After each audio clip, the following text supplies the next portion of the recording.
It is the 9th best university in the country, a school that is likely at arm's length for much of the country, let alone for those serving time. But now, for the first time, more than a dozen current inmates at a maximum security prison can call themselves alumni from Northwestern University. They're all part of the first of its kind program, opening the doors to some of the country's most prestigious universities and giving incarcerated individuals the chance at an education and hopefully a second chance overall.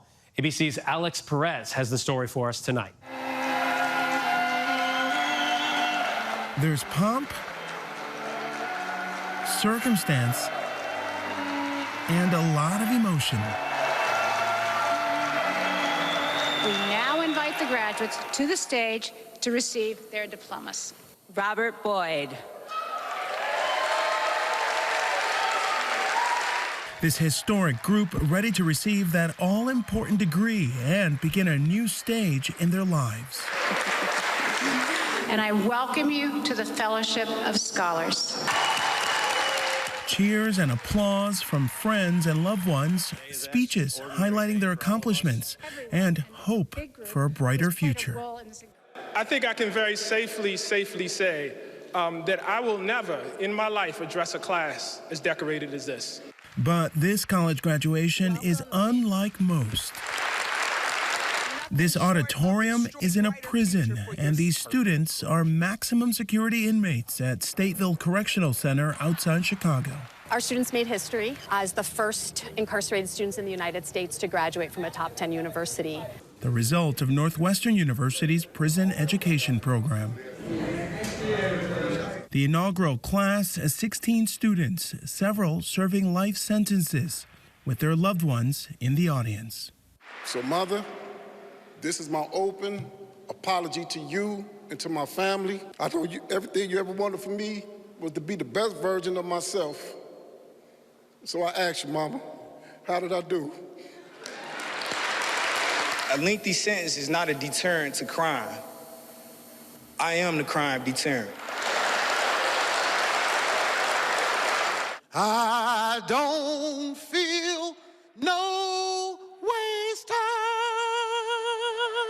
I've been incarcerated 42 years, and to have a program like this gave me hope. There's something better than just sitting idly in a cell.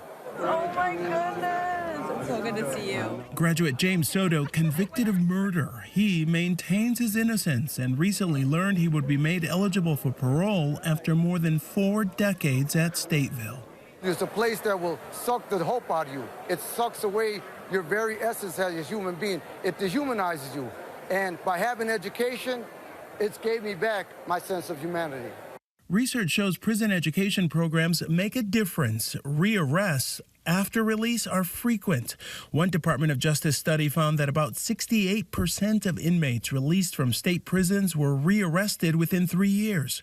But a 2018 study in the Journal of Experimental Criminology found prisoners who enroll in post-secondary education programs are 48% less likely to be reincarcerated than prisoners who don't.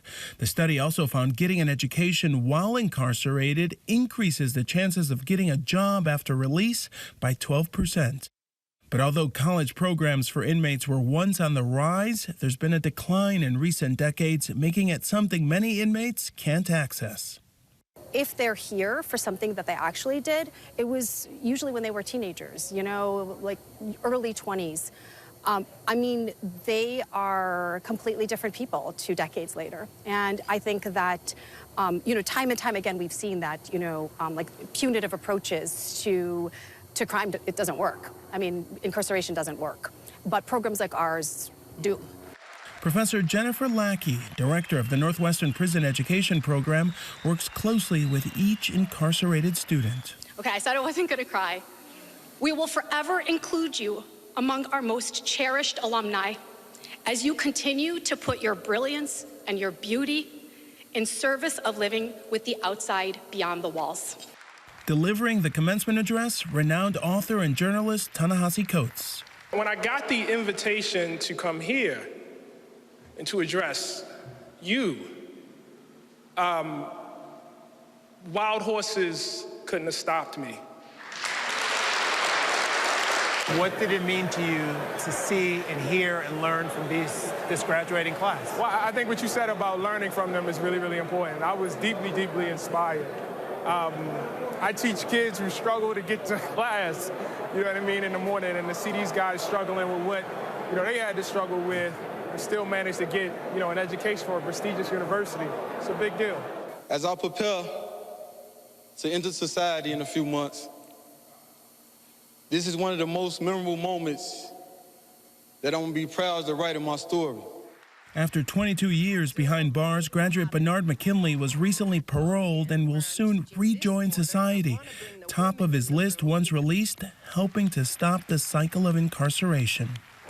When you send young black and brown bodies to prison uneducated and throw them back into society uneducated, it does nothing but perpetuate the systemic racism as well as the prison recidivism rate that everyone loves to speak about.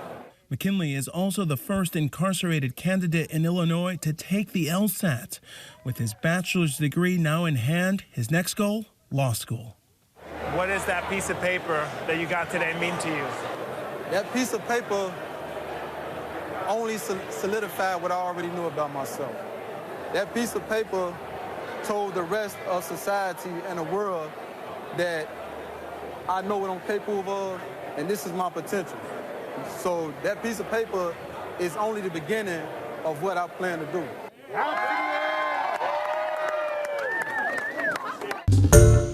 Hi everyone, George Stephanopoulos here. Thanks for checking out the ABC News YouTube channel. If you'd like to get more videos, show highlights, and watch live event coverage, click on the right over here to subscribe to our channel, and don't forget to download the ABC News app for breaking news alerts. Thanks for watching.